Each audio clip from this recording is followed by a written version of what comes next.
Hello, কেমন আছেন সবাই? Welcome to my another blog. দিনটা ছিল 25শে ডিসেম্বর আর আমরা চলে গিয়েছিলাম একটু চার্চে। কম মানুষই আছে যাদের এই 25শে ডিসেম্বরে কোনো প্ল্যান ছিল না, আমিও তাদের মধ্যে একজন। চার্চ থেকে ঘুরে আমরা আবার একটু যাব মেলাতেও। ডায়মন্ড হারবার বাসীদের কাছে এই মিলন মেলাটাও একটা খুব বড় পাওনা। শীতকাল পড়লেই যেন মনে হয় কবে থেকে শুরু হবে এই মেলাগুলো। এই দিনটায় চার্চেও খুব ভিড় হয় আর মেলাতে তো গা গলানোর জায়গাই থাকে না।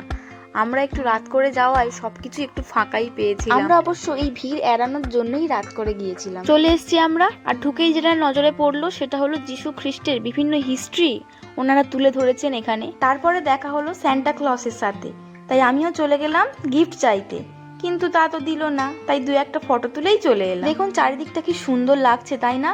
কত আলো চারিদিকে, ক্রিসমাস ট্রি, স্যান্টা ক্লজ সব মিলিয়ে যেন কি অসাধারণ অপূর্ব লাগছে তাই না? সেজন্যই তো চেষ্টা করি বছরে একদিন হলেও এখানে আসার, আর প্রত্যেক বছরই দেখি নিত্য নতুন সাজে সেজে উঠেছে। দেখুন এখানেও কত সুন্দরভাবে যীশু খ্রিস্টের জন্মের ইতিহাস থিমের মাধ্যমে তুলে ধরেছেন। চলুন এবারে একটু চার্চের ভেতর থেকে ঘুরে আসা যাক, দেখি ভেতরটা কেমন সাজিয়েছে। আচ্ছা, 25শে ডিসেম্বরটা আপনারা কিভাবে কাটিয়েছেন সেটা অবশ্যই কিন্তু কমেন্ট করে জানাতে ভুলবেন না। এরপরেই তো সামনে 31 আর 1 জানুয়ারিও আসছে, সেটা কিভাবে কাটানোর প্ল্যান সেটাও কিন্তু অবশ্যই আমাকে কমেন্ট করে জানাবেন। এই তো যার জন্য এত আয়োজন, আমার সাথে আপনারাও দর্শন করুন প্রভু যিশুর।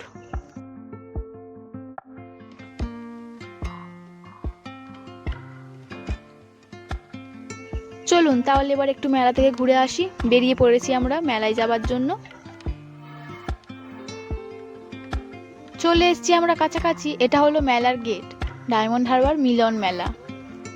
শুধু 25শে ডিসেম্বর বলেই নয়, এটা যেহেতু স্টেশনের পাশে একদম, তাই প্রায় প্রত্যেক দিনই খুব ভিড় হয়। সেজন্যই বহু মানুষ নিজেদের যাতায়াতের পথে কিংবা কাজের ফাঁকে এখান থেকে ঘুরে যায়। যদিও এবছর মেলা শুরু হওয়ার পর এই 25শে ডিসেম্বরের দিনই আমি প্রথম গিয়েছিলাম। তারপর আর কি মেলাটা একটু ঘুরে দেখলাম। আর মেলার মধ্যে এই কানের দোকানগুলোর সামনে গেলেই যেন চোখ দুটো দাঁড়িয়ে যায়, যেন মনে হয় দেখতেই থাকি। যাই বলুন না কেন, এই কানের দুল আর সাজগোজের জিনিস এগুলো কিন্তু মেয়েদের কাছে একটা আলাদাই ইমোশন। শুধু কানের দুলই নয়, ফুচকাও কিন্তু মেয়েদের একটা খুব ভালোবাসার জিনিস।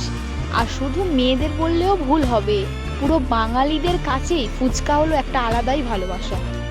চলুন তাহলে মেলা ঘোরা শেষ, এবার তাহলে বাড়ি ফেরা যাক। শীতের রাতে যদি এরকম ঝমঝমিয়ে এক পশলা বৃষ্টি আসে কেমনটা লাগে বলুন তো। আমি এবার বাড়ি ফিরি, আর আপনারাও অনেক ভালো থাকবেন, সুস্থ থাকবেন, সাবধানে থাকবেন।